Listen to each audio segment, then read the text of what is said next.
compliqué. C'est pas facile de donner une seule réponse. Mais peut-être je peux vous dire, les joueurs, il ne faut pas tout le temps parler des joueurs qui jouent techniquement sur le terrain, avec toutes les qualités qu'ils ont. Aujourd'hui, c'est aussi important qu'on est mentalement fort et psychologiquement. Il faut aussi savoir si on a toujours la pression, si on a beaucoup de matchs à jouer. De temps en temps, c'est pas mal si un joueur a un jour de repos. Comme ça, il n'a pas la pression pour un jour, parce que si tu joues presque tous les 3-4 jours, c'est aussi dur et c'est difficile pour un joueur pour jouer tous les matchs. Et autrement, je dois aussi dire que les joueurs aujourd'hui doivent être très professionnels. Ça, c'est aussi une grande équipe, un grand club à Lille. On a plusieurs joueurs, on a beaucoup de matchs à jouer et tous les joueurs doivent être à tous les moments prêts pour montrer une très bonne performance. Et jusqu'à ce moment-là, je suis content avec tous les joueurs qui sont maintenant avec nous, parce que tout le monde fait un très bon boulot ensemble et il ne faut pas oublier, c'est une équipe, ce n'est pas un joueur seul, on a besoin de tout le monde et ça fonctionne jusqu'à ce moment-là assez bien.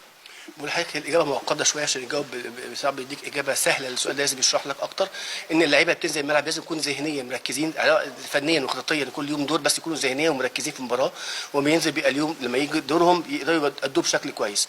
هو النقطه ان احنا كره القدم المحترفه دلوقتي او الاحترافيه في العالم دلوقتي ان اي لعيب المفروض يبقى جاهز لما تيجي فرصته ينزل يصنع الفارق، واحنا في ظل الماتشات كل 3-4 ايام يعني صعب ان اللعيب ياخد الماتشات كلها، هيبقى في ارهاق عليه، فلازم البديل يبقى جاهز زيه زي الاساسي، وده اللي بيحصل، ده شغلنا احنا بنعمله مع اللعيبه عشان يبقوا جاهزين لما تيجي لهم الفرصه وينزلوا يأدوا بنفس الاداء اللي هو بتاع اللعيب، ما فيش عندوش احتياطي واساسي.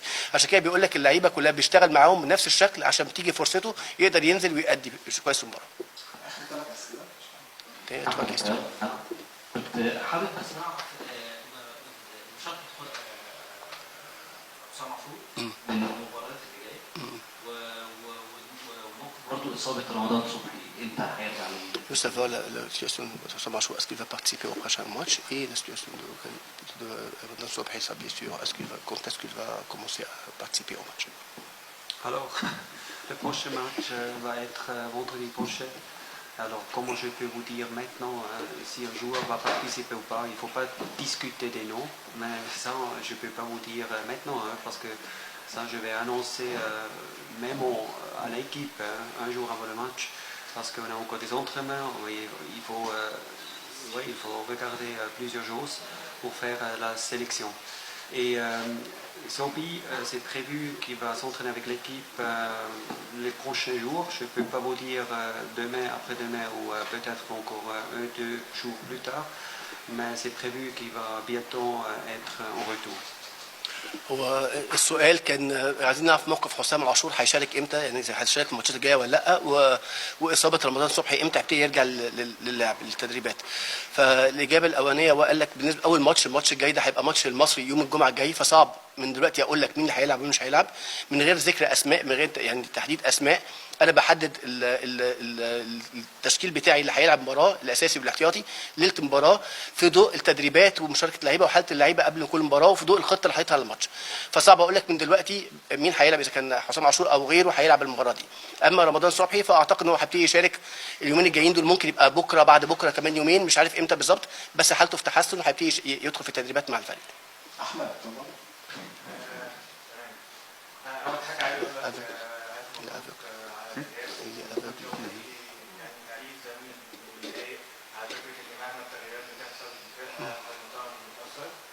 عندي سؤالين. أول سؤال عايز أعرف رأي حضرتك الفني أو رأيك عامة في أداء أحمد الشيخ خلال المباريات الأخيرة وتحديدا كمان مباريات النهارده بالذات. والسؤال الثاني في ظل ابتعاد الفارق ل10 نقط مع المقاولين العرب، هل حضرتك هتبدأ في الفترة الجاية إنك تركز على صن داونز وعلى المباريات الأفريقية وتريح شوية اللعيبة في ظل إن الدوري طبعا ما نقدرش نقول إن هو محسوم، لكن المنافسة أصبحت أسهل، الفرق كبير، فده ممكن يبقى في فرصة إن يبقى في تركيز أكتر للمباريات الأفريقية. Je répète ce que mon collègue a dit, que félicitations, avec n'importe quel jour, vous faites une bonne performance, il faut l'orientation et vous faites très bien. Mais ma question, la première question, qu'est-ce que vous allez faire avec Ahmed Cheikh, votre évaluation pour le niveau d'Ahmed Cheikh dans le dernier match et surtout dans ce match d'aujourd'hui? Comment cette évaluation technique pour le niveau d'Ahmed Cheikh? Deuxième question, Ahmed Cheikh, niveau 22, niveau 22. Et la deuxième partie de la question, vous êtes maintenant à 10 points de différence du deuxième du classement du tableau. Voilà. Alors je vous l'avais presque, c'est pas sûr, mais vous êtes maintenant vous êtes à l'option de championnat. Est-ce que, en fonction de ça, vous pouvez forcer de reposer le joueur et jouer avec les titulaires en Coupe d'Afrique et jouer avec les remplaçants au championnat? On voulait passer avec le même effectif pour le prochain match. D'abord, j'aimerais pas parler de lui parce que toute l'équipe a fait un bon match. Et moi je suis content avec tout le monde qui a joué aujourd'hui, ça j'ai déjà dit. Il est inclus. Et deuxième chose, je suis entraîneur. Alors on a beaucoup de matchs encore à jouer. Si on joue un match, on gagne un match, on peut gagner 3 points. Même si on a maintenant 10 points plus actuellement sur le deuxième, mais moi je ne pense pas comme ça. Je prépare tout le temps dans la meilleure façon le prochain match et il faut toujours tout donner pour gagner des points et ça c'est tout que je fais.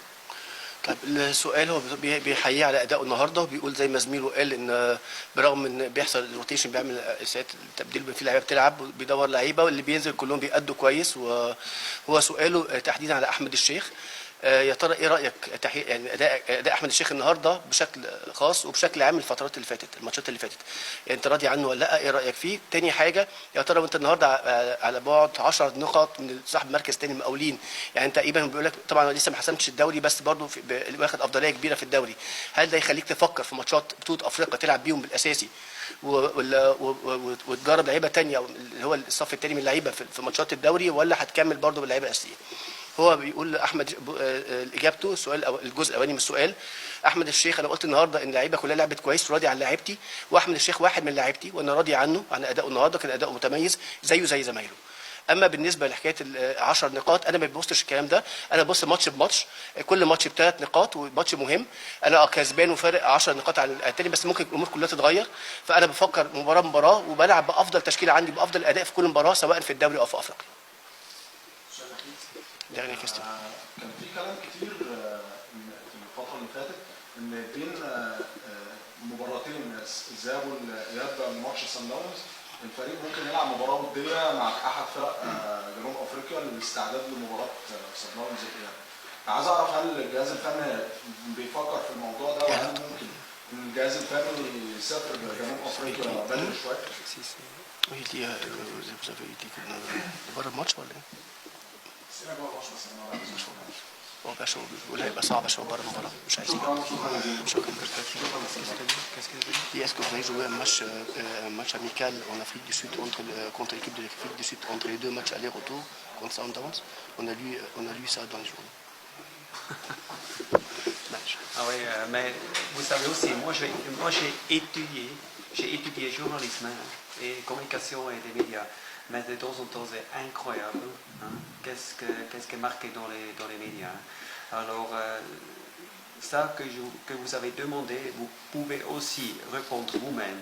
Mais logiquement, on ne va pas jouer un match amical. Mais il faut arrêter de créer des histoires dans des journaux qui sont totalement faux. Parce que tous les journalistes, ils ont aussi une responsabilité. طب انا هترجم بقى السؤال، هو ما كانش عايز يجاوب عليه في الاول لان قال بره الماتش بتاع النهارده، بس هو السؤال كان سمعنا ان اتعرض في الجرايد واتعرض بشكل عام ان هتلعبوا مباراه بين ماتشين الذهاب والعوده بتوع سان داونز مع فرقه من جنوب افريقيا. فهو رد، هو كانش هيرد مكان لما سمع السؤال، قال انا دارس اعلام زيكم وللاسف قاعدين نبطل ان احنا نخلق حاجات مش مظبوطه، في حاجات كتير جدا في الجرايد بتتكتب مش صحيحه ودي بتعمل مشاكل، دي بتخلق جو مش كويس. اتمنى بس ان احنا ما نتكلمش في حاجه ما حصلتش. طبعا عشان يجاوب على السؤال ده طبعا ده الموضوع ده غلط بالمره، خاطئ، ما فيش ماتش خالص ولا فكرنا في مباراه مع فرقه من جنوب افريقيا من الماتشين.